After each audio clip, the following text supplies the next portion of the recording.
Kanada hat seine Vergeltungszölle auf die Vereinigten Staaten aufgehoben. Throughout our negotiations with the United States on a new trade and security relationship, the objectives of Canada's new government have been constant. First, to protect Canadian workers and their families. Second, to reinforce the competitiveness of Canadian businesses. And thirdly, to build the strongest economy in the G7. Our negotiations with the United States have been taking place as the U.S. has been in the process of fundamentally transforming all of its trading relationships.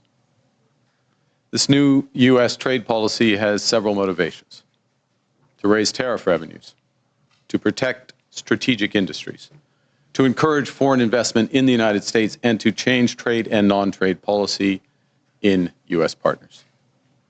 And to these ends, the United States has announced a series of trade actions. Those began near the start of this year with the so-called IEEPA tariffs against Canada and Mexico based on U.S. concerns about the border and fentanyl trafficking. Those were quickly followed by reciprocal tariffs on every U.S. trade partner and very high sectoral tariffs applied globally on strategic industries, including steel, aluminum, autos, and copper. The United States has also imposed substantial trade actions on the Canadian lumber industry. Now, in recent weeks, the United States has agreed a series of trade deals with a variety of countries. And these deals have several aspects in common. First, baseline tariffs that cover a broad range of goods and services that are substantially higher than those U.S. tariffs that existed before. In fact, the average U.S. tariff rate on the world has jumped from just over 2% at the end of last year to almost 16%, 8 times higher, 16% currently. Those trade deals with other countries also have limited or no relief from those sectoral tariffs in those strategic industries such as steel and autos. They include substantial commitments by the U.S. trade partners for investments in the United States and significant unilateral trade liberalization measures by U.S. trade partners.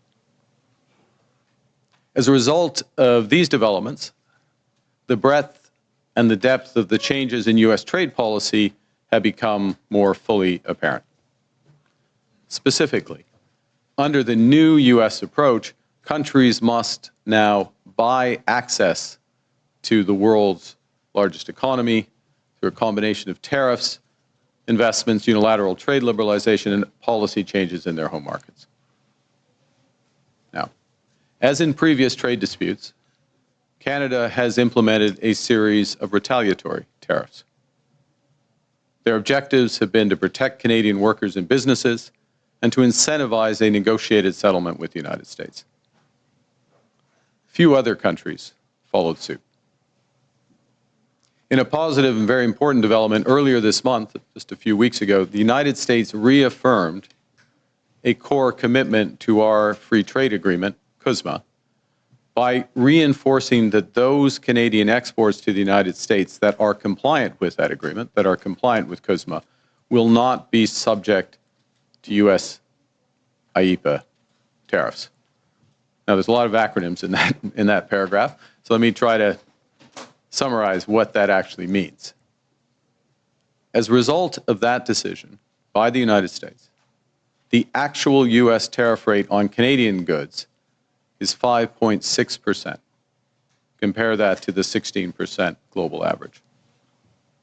That remains the lowest amongst all of the United States trading partners.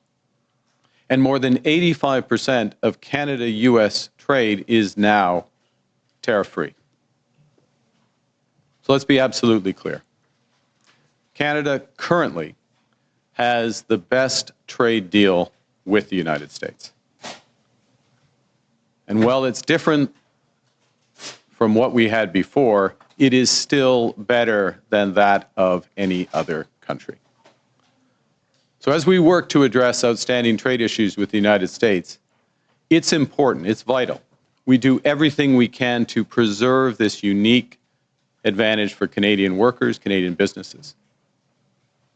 And doing so will require both building on a soon-to-be revised COSMA, our free trade agreement with the U.S. and Mexico, as well as developing a new form of trade and security partnership with the United States. In this context, and consistent with Canada's commitment to COSMA, I'm announcing today that the Canadian government will now match the United States by removing all of Canada's tariffs on U.S. goods specifically covered under COSMA. Soyons clairs. Le Canada a en ce moment le meilleur accord commercial avec les États-Unis. Canada has the best free trade agreement with the U.S. Il est différent des accords du passé. Yes, it is different from past agreements, but it is already better than what the U.S. has with every other country. Nous nous affirmons à régler les enjeux commerciaux We are ensuring that we will settle outstanding trade matters with the U.S. Il est important de faire During tout that ce time, que nous pouvons pour it is critical that we do everything we can avantage que nous to preserve the only advantage that we have et leurs familles. for Canadian workers and their families. Nous devrons donc nous appuyer sur la CN.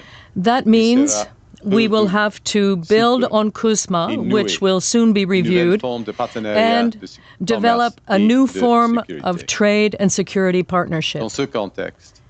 In this context, and consistent with Canada's commitment to COSMA, I am announcing today that the Canadian government will now match the United States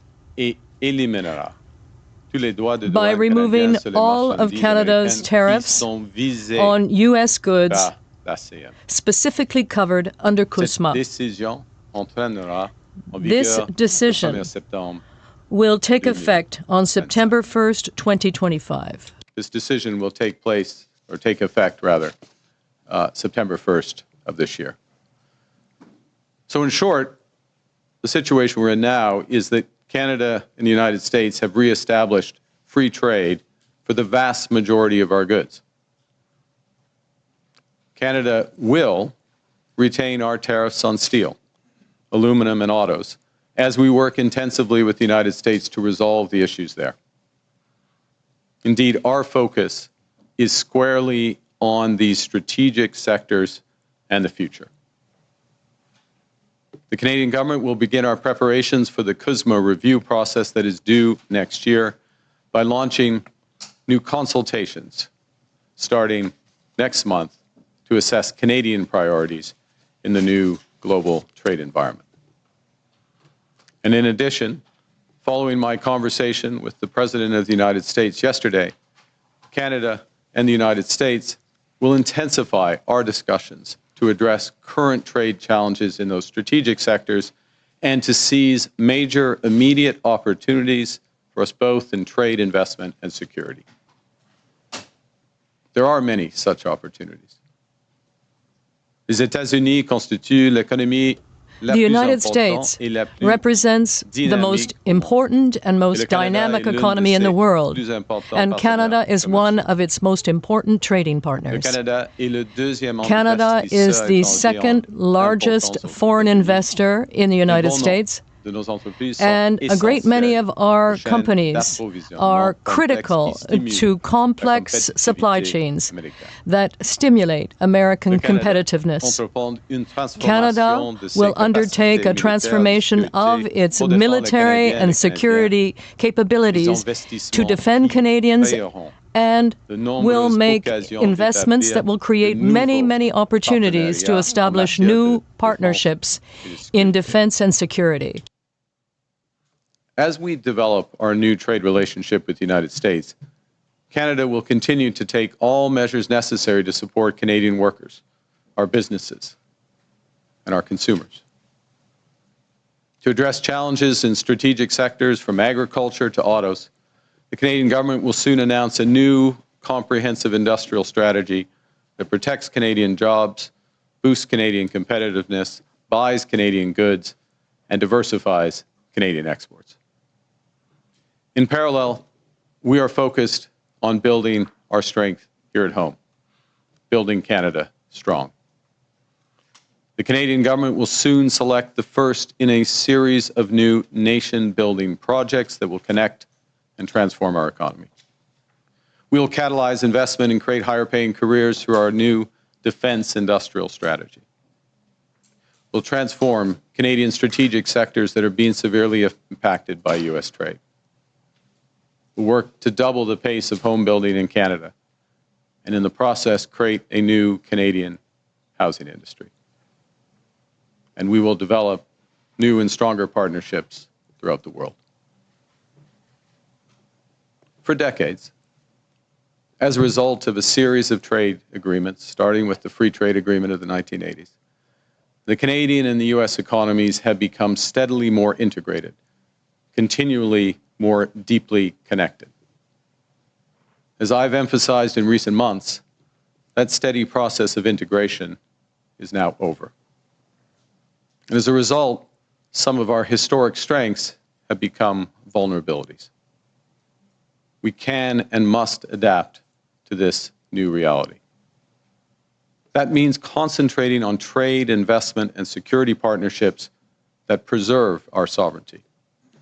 And it means striking new trade deals that are robust to different economic circumstances, different governments, because of the mutual benefits to both countries.